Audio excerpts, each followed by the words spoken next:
Ever look at a world map and wonder why the borders are drawn the way they are?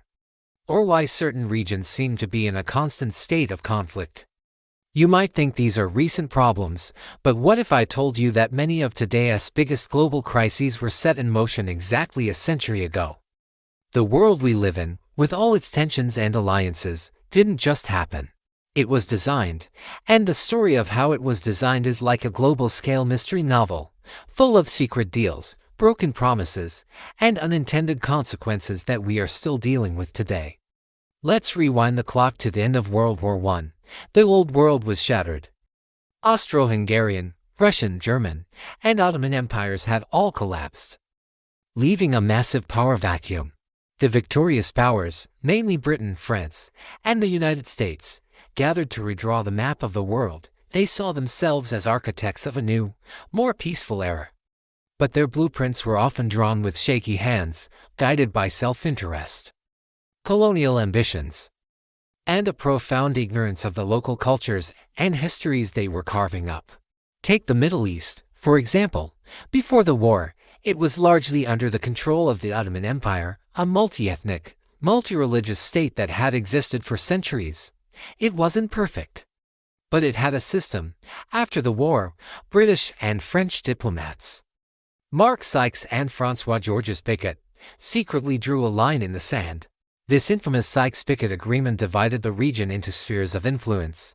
They created new countries like Iraq and Syria, lumping together diverse ethnic and religious groups: Sunnis, Shias, Kurds, Christians who had never been forced to share a single national identity before.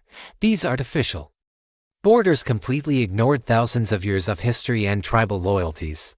Is it any surprise that this region has been a hotbed of conflict ever since? The lines they drew on a map became the fault lines for future civil wars and regional power struggles. Then there was the Balfour Declaration of 1917, and a letter. The British government promised its support for the establishment of a national home for the Jewish people in Palestine. At the same time, they were also making promises of independence to Arab leaders who had helped them fight the Ottomans. These conflicting promises created a situation that was impossible to resolve peacefully. They laid the groundwork for the Israeli-Palestinian conflict, a struggle over land, identity, and sovereignty that remains one of the most intractable disputes in the world today. The architects of this plan likely never imagined the century of pain and violence that would follow from a few paragraphs of diplomatic text. It wasn't just the Middle East. The Treaty of Versailles, which officially ended the war with Germany, was designed to punish and weaken the nation permanently. It imposed crippling financial reparations and territorial losses, and forced Germany to accept full blame for the war. This war guilt clause created a deep sense of national humiliation and resentment among the German people. This fertile ground of anger and economic despair was exactly what extremist ideologies needed to take root. Just 2 decades later, the world was plunged into an even more devastating conflict, World War II, a direct consequence of the unresolved issues and punitive nature of the first peace treaty. The attempt to create a lasting peace had, in fact, sown the seeds for an even greater war. So when we ask who is to blame for today's conflicts, the answer isn't simple.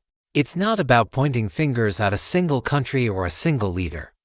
The true culprit is a complex web of historical decisions made a century ago.